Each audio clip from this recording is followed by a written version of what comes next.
মনিকে এই বিপদের হাত থেকে বাঁচাবে কে, জানতে ভিডিওটি সম্পূর্ণ দেখতে থাকুন।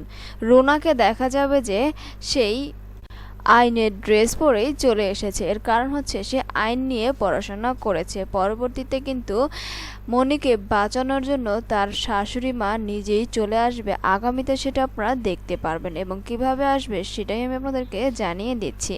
যেহেতু রুনার শাশুড়ি আইন নিয়ে পড়াশোনা করেছেন, সেহেতু তার এগুলো নিয়ে কোনো সমস্যা হবে না। পরবর্তীতে সঠিক বিচার নিয়ে আসার জন্যই, মানে মনিকে মিথ্যার হাত থেকে বাঁচাতে তাকে সম্পূর্ণ নির্দোষ প্রমাণিত করবে, সেটা আপনারা দেখতে পারবেন। আসলে মনি এই খুনটা যেহেতু করেনি, আপনারা তো সকলেই জানেন। পরবর্তীতে কিভাবে কি করতে হয় সেটাও কিন্তু তার খুব ভালো করে জানা আছে।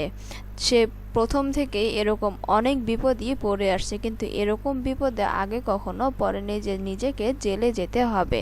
পরবর্তীতে নিজেকে নির্দোষ প্রমাণ করবে এবং পরবর্তীতে জাতীয় দলে খেলার চান্স পর্যন্ত পাবে আগামীতে, সেটা আপনারা দেখতে পারবেন। এবং তুতুল সেখানে তাকে ভুল বুঝবে যে আমি তার জন্য এত কিছু করলাম, সে আমাকে এই প্রতিদান দিল, মানে মনি আসলে যে একটু খুন করেছে সেটা তার সে অটোমেটিক্যালি বিশ্বাস করে ফেলবে, সেটাও আপনারা দেখতে পারবেন। আর অপরদিকে এই সাপটাও কিন্তু দেখাবে সেই মনিকে। এই সাপকে দিয়েই মূলত প্রমাণ হয়ে যাবে যে আগামীতে আসলে কি হয়েছিল। তো বন্ধুরা, মাশরাফি জুনিয়র যারা কন্টিনিউ দেখেন অবশ্যই এই চ্যানেলটিকে সাবস্ক্রাইব করে রাখবেন রিভিউ পাওয়ার জন্য। অসংখ্য ধন্যবাদ সকলকে। আল্লাহ হাফেজ।